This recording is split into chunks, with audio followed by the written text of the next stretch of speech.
Многие хотят знать ответ на этот вопрос – сколько я должен весить? Однако не существует одного идеального здорового веса для каждого человека, поскольку играет роль ряд различных факторов. К ним относятся возраст, соотношение мышечной массы и жира, рост, пол и распределение жира в организме или форма тела. Избыточный вес может повлиять на риск развития у человека ряда заболеваний, включая ожирение, диабет второго типа, высокое кровяное давление и сердечно-сосудистые проблемы.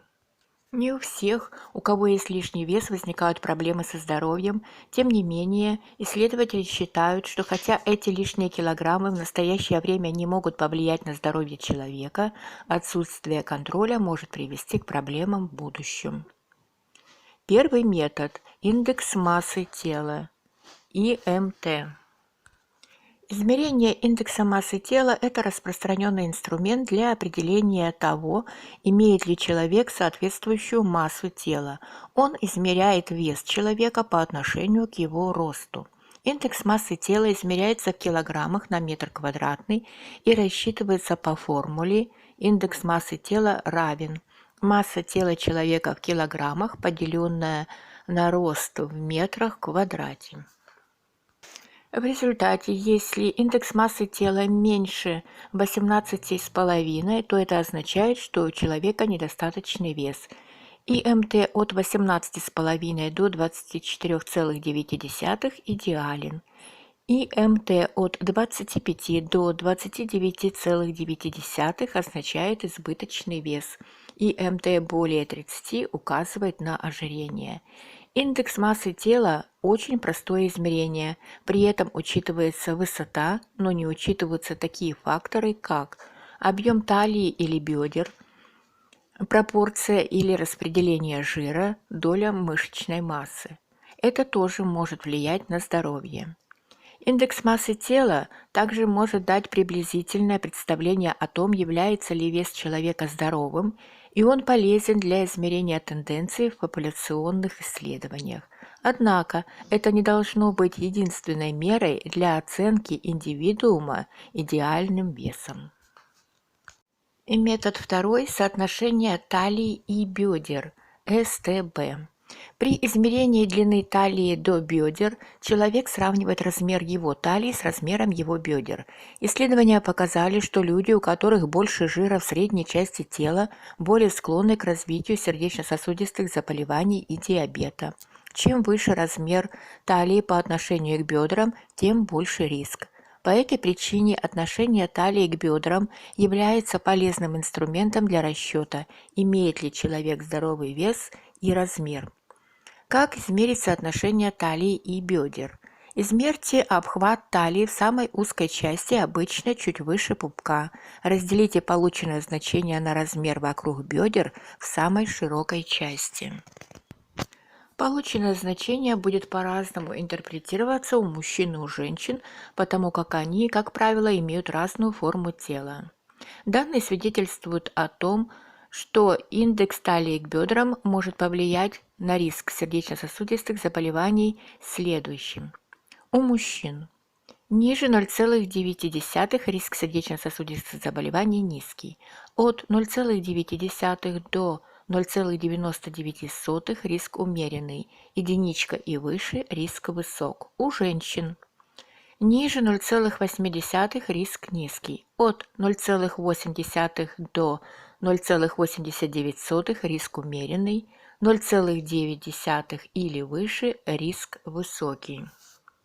Индекс талии и бедер может быть лучшим предиктором сердечных приступов и других рисков для здоровья, чем индекс массы тела, который не принимает во внимание распределение жира.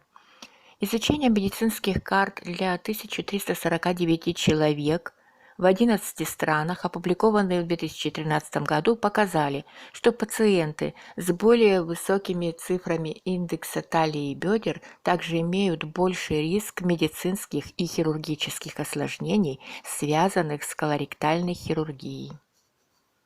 Однако соотношение талии и бедер не позволяет точно измерить процентное содержание общего жира в организме человека или его соотношение мышечной массы к жировой ткани. Метод третий. Соотношение талии к росту. Отношение талии к росту – еще один инструмент, который может более эффективно прогнозировать риск сердечных заболеваний, диабета и общей смертности, чем индекс массы тела. Человек, чей размер талии меньше половины его роста, имеет меньший риск ряда опасных для жизни осложнений. Как измерить соотношение талии к росту? Чтобы рассчитать соотношение талии к росту, человек должен разделить размер талии на свой рост. Если ответ 0,5 или меньше, велика вероятность, что у них нормальный вес.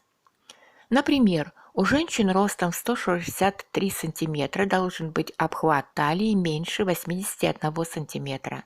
Мужчина ростом 183 см должен иметь обхват талии ниже 91 см.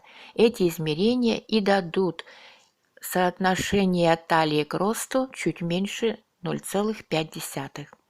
В 2014 году исследователи пришли к выводу, что соотношение талии к росту было лучшим предиктором смертности, чем индекс массы тела. Авторы также процитировали результаты другого исследования, включающего статистику около 300 тысяч человек из разных этнических групп, в которых сделан вывод о том, что соотношение талии к росту лучше, чем индекс массы тела при прогнозировании сердечных приступов, инсультов, диабета и гипертонии. Это говорит о том, что соотношение талии к росту может быть полезным инструментом проверки.